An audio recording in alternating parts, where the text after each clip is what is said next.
Hello, ladies and gentlemen. My name is Terry Port of Elite Chef Masterclasses, and today you're going to be learning about risotto. Stick around.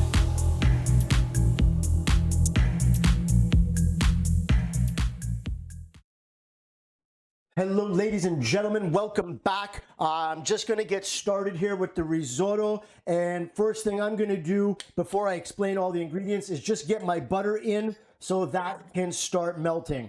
And I like butter a lot. Anyway, so ingredients wise, I'm going to be doing actually something called Risotto Milanese, which is risotto from Milan, apparently, I'm assuming. Would make sense. But what that is essentially with the addition of saffron to it.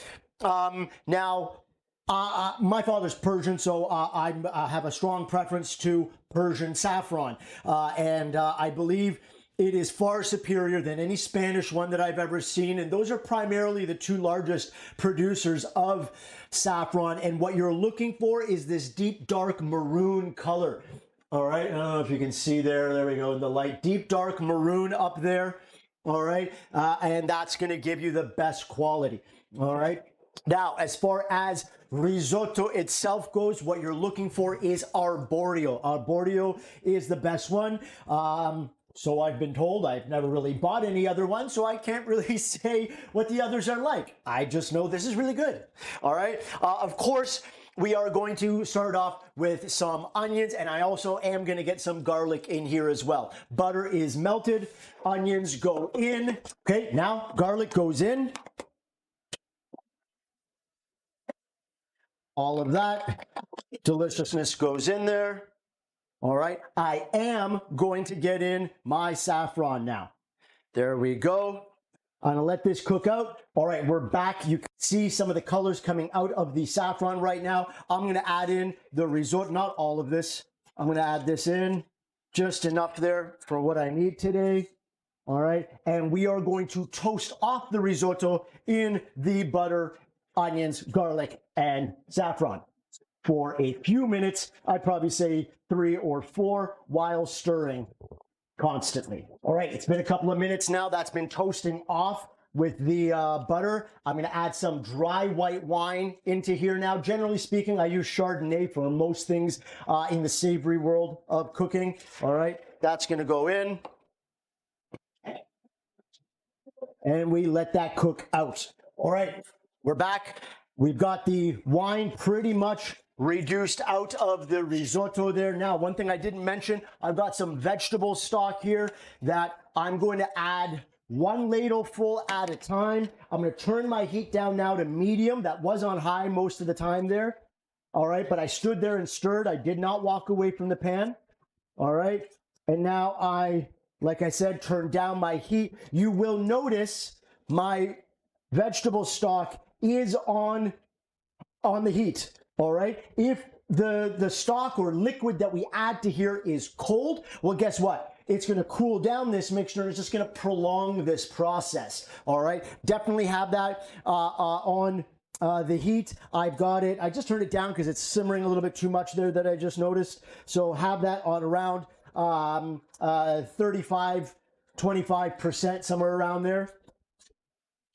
All right, and then ladle by ladle, one by one, add in while stirring. The stirring is the important part for risotto, because what that does is the agitation, the friction of me stirring pulls out the starches. The agitation pulls the starches out. And what the starches do is end up making our risotto nice and creamy. All right, that's what we're looking for. I'm going to keep doing this ladle by ladle, cook it out, another ladle, cook it out for probably the next half an hour or so. All right, I have been standing here for about half an hour stirring this risotto with the saffron in it. You can see how deep, dark, orange it is now because of that saffron that we added near the beginning. Beautiful, beautiful color. I did taste it just before we came back. It definitely needs some salt and pepper. Now, I'm not adding as much salt as I normally would because I'm going to be adding some Parmigiano to it as well. All right. Now, during the quick break there that we just had, as I was standing here, I did use up all of the veg stock. If you run out, no big deal. Add a little bit of water. You don't have to go out and get more veg stock or chicken stock, whatever it is you're doing. Water will be fine at this point. You've got the flavor in there, no big deal. All right. All right. So now I am going to just check seasoning one more time.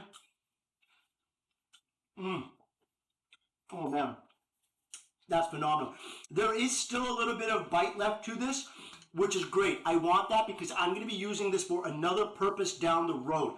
So I don't want it 100% done. All right. All right. So I've had this cooling down for about a minute now. I don't want it on high heat or even super, super hot when I add the Parmesan and butter. All right. Because I don't want them to split. All right. And I'm going to stir that in, and that is the risotto done. All right, it is good to go. Now, what I am going to do is drop this onto a baking tray, let it cool down in the fridge, and then whenever I need it, I just heat up a little bit of water, add a small amount to it, stir, stir, stir, stir, stir, ready to serve. It takes it that rest of the 5-10% of the way that we're didn't take it right now. All right, and that's what they do in restaurants. Don't believe what you see on there's a show with a really angry chef that sets staff up for failure, his kitchen staff, where he makes them do it to order from scratch every time a customer orders it. Bull. There's no way any restaurant in the world does that. All right, they cook it 90% of the way, chill it, and then at service take it the rest of the way. Do this at home. Why more people don't do this at home? Because they think that's the way. Anyway, that's the risotto done. Ladies and gentlemen, you just learned how to make risotto alla Milanese. Thank you very much. Have a wonderful day. I'm Terry Port of Elite Chef Masterclasses.